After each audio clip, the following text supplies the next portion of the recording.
નમસ્તે બાળમિત્રો, કેમ છો? મજામાં? સરદાર પટેલ એજ્યુકેશનલ ઇન્સ્ટિટ્યૂટ દ્વારા સંચાલિત શ્રીમતી MS લખાણી કન્યા વિદ્યાલય પ્રાથમિક વિભાગમાં હું રીટા ત્રિવેદી આપ સર્વેનું હાર્દિક સ્વાગત કરું છું. બાળમિત્રો, આજે આપણે ધોરણ 3માં અંગ્રેજી વિષયમાં unit 15 she is a girl વિશેની સમજૂતી મેળવીશું. તો ચાલો આપણે શરૂ કરીએ. મિત્રો, યુનિટ 15 જે આપણા પુસ્તકમાં પાના નંબર 26 પર આપેલું છે, જેનું નામ છે શી ઇઝ એ ગર્લ. શી એટલે તે અથવા તેણી, ઇઝ એટલે છે, અ ગર્લ, ગર્લ એટલે છોકરી. શી ઇઝ એ ગર્લ, તે છોકરી છે. ટાઇટલનું નામ એવું છે કે તે છોકરી છે. હવે નીચે આપણને યાદ રાખો એમ કરીને એક વિગત આપેલી છે. ચાલો જોઈએ. અન્ય સ્ત્રી વ્યક્તિની વાત કરતી વખતે શી વપરાય છે. શી પછી ઇઝ ક્રિયાપદ વપરાય છે. અન્ય સ્ત્રી, અન્ય એટલે બીજી સ્ત્રી. પોતાના સિવાયની બીજી સ્ત્રી વિશેની જ્યારે આપણે વાત કરતા હોઈએ ત્યારે તેના માટે આપણે શી શબ્દ SHE શી તેનો ઉચ્ચાર થાય છે તે શબ્દ વાપરીએ છીએ. શી પછી ઇઝ IS ક્રિયાપદ આવે છે. આ વાત હંમેશા આપણે યાદ રાખવાની છે. હવે આગળ આપણને અહીં કેટલાક ન્યૂ વર્ડ્સ એટલે કે નવા શબ્દો આપેલા છે. એ નવા શબ્દોની સમજ આપણે એક પછી એક મેળવતા જઈશું. આપણો પહેલો શબ્દ છે એ ગર્લ. ગર્લ એટલે છોકરી. છોકરી માટે અંગ્રેજીમાં ગર્લ ઉચ્ચાર થાય છે. તેનું સ્પેલિંગ છે GIRL. ગર્લ એટલે છોકરી. ત્યાર પછીનો આપણો શબ્દ છે એ નર્સ. નર્સ એટલે પરિચારિકા. પરિચારિકા એટલે દર્દીની સેવા જે કરે, હોસ્પિટલમાં હોય છે તેને નર્સ કહેવામાં આવે છે. તેનું સ્પેલિંગ છે NURSE. નર્સ એટલે પરિચારિકા. ત્યાર પછીનો આપણો શબ્દ છે અ પ્યુપિલ. પ્યુપિલ એટલે વિદ્યાર્થી. વિદ્યાર્થીને અંગ્રેજીમાં પ્યુપિલ કહે છે. તેનું સ્પેલિંગ છે PUPIL. પ્યુપિલ એટલે વિદ્યાર્થી. ત્યારબાદનો શબ્દ છે શી. શી એટલે તેણી. SHE.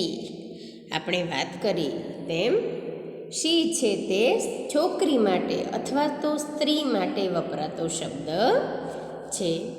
આ થઈ આપણા સ્પેલિંગની વાત, નવા શબ્દોની વાત. ત્યારબાદ આપણે આગળ સમજીએ. મિત્રો, આ ચિત્રમાં આપણે શું જોઈએ છીએ તો એક છોકરીનું ચિત્ર છે અને તેની બાજુમાં બે વાક્ય આપણને આપેલા છે. ચાલો જોઈએ. પહેલું વાક્ય છે શી ઇઝ કલા. શી એટલે તે, ઇઝ એટલે છે, કલા એ છોકરીનું નામ છે. આ કોણ છે તો તે કલા છે. She is a girl. Girl એટલે છોકરી. શી એટલે તે ગર્લ એટલે કે છોકરી છે.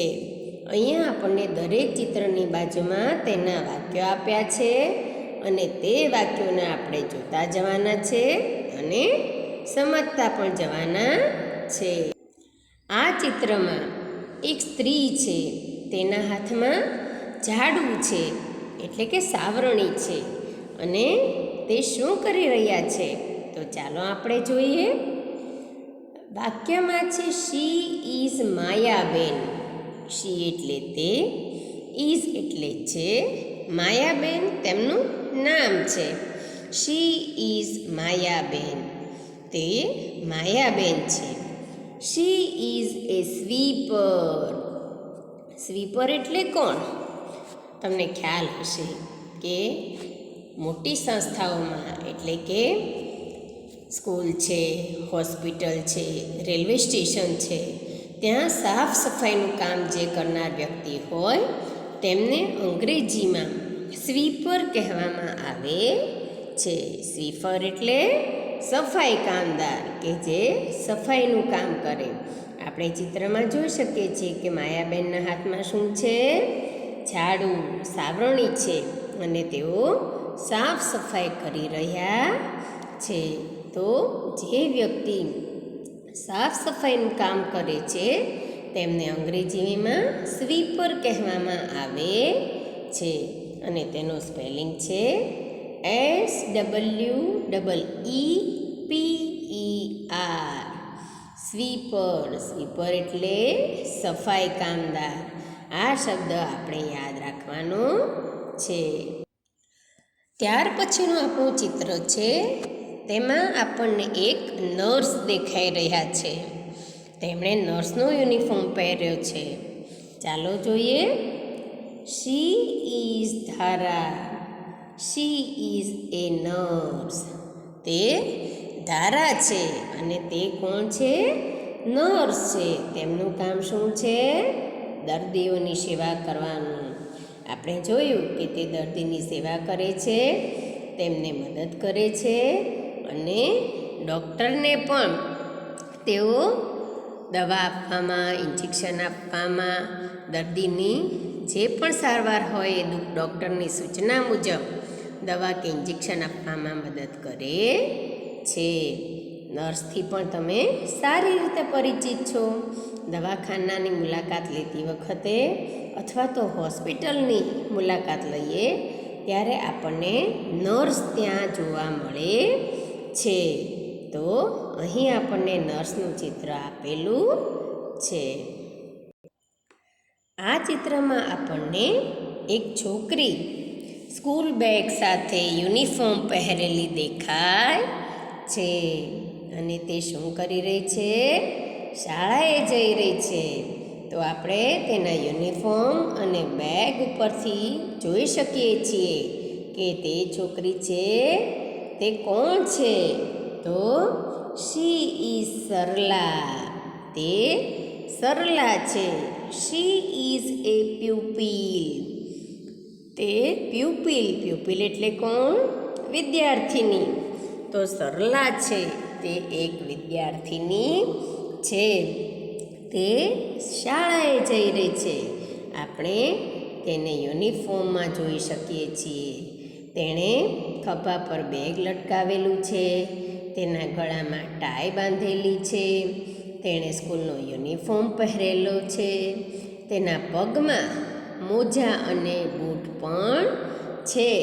સ્કૂલ યુનિફોર્મ પહેરેલી છે અને તે વિદ્યાર્થીની છે. આપણી શાળામાં પણ યુનિફોર્મ છે. તો યુનિફોર્મ ઉપરથી આપણને ખ્યાલ આવે છે કે તે વિદ્યાર્થીની છે. પ્યુપિલ એટલે વિદ્યાર્થીને આપણને અહીંયા એક શબ્દ આપ્યો છે કે પ્યુપિલ, PUPIL. પ્યુપિલ એટલે વિદ્યાર્થીની. તો આપણે આ ચિત્રમાં એક વિદ્યાર્થીની જોઈએ છીએ. મિત્રો, આ ચિત્રમાં આપણને એક શિક્ષક દેખાય છે અને તેઓ શું કરી રહ્યા છે? તો તેઓ શિક્ષણ કાર્ય કરાવી રહ્યા છે. તેમના હાથમાં એક પાઠ્યપુસ્તક છે અને બ્લેકબોર્ડ પણ તેમની પાછળ આપણને દેખાય છે. તેઓ વિદ્યાર્થીઓને ભણાવવાનું કાર્ય કરે છે અને અંગ્રેજીમાં આપણે તેમને શું કહીએ છીએ? ટીચર. ગુજરાતીમાં તેમને શિક્ષક કહીએ છીએ. તો આ શિક્ષક એક શિક્ષણ કાર્ય કરાવે છે. તેમનું નામ શું છે તે આપણને આપેલું છે. She is Alkaben. તેઓ કોણ છે?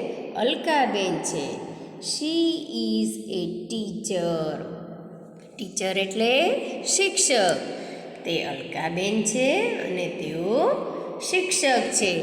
TEACHER.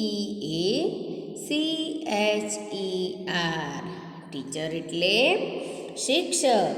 તો અહીંયા આપણને અલકાબેનનું ચિત્ર આપ્યું છે અને કહ્યું છે કે તેઓ એક શિક્ષક છે. બાળમિત્રો, તમને આપણા યુનિટમાં ખૂબ જ મજા આવી હશે. દરેક ચિત્રો તમારે જોતા જવાના છે, તેના ઉચ્ચાર અને અર્થ સમજતા જવાના છે, તેના આપેલા નવા શબ્દો છે તે પણ પાકા કરતા જવાના છે અને તમારી બુકમાં સુંદર અક્ષરે આ યુનિટ લખવાનું છે. આશા રાખું કે તમને ખૂબ જ મજા આવી હશે. ખરું ને? ચાલો, થેન્ક યુ. Good bye.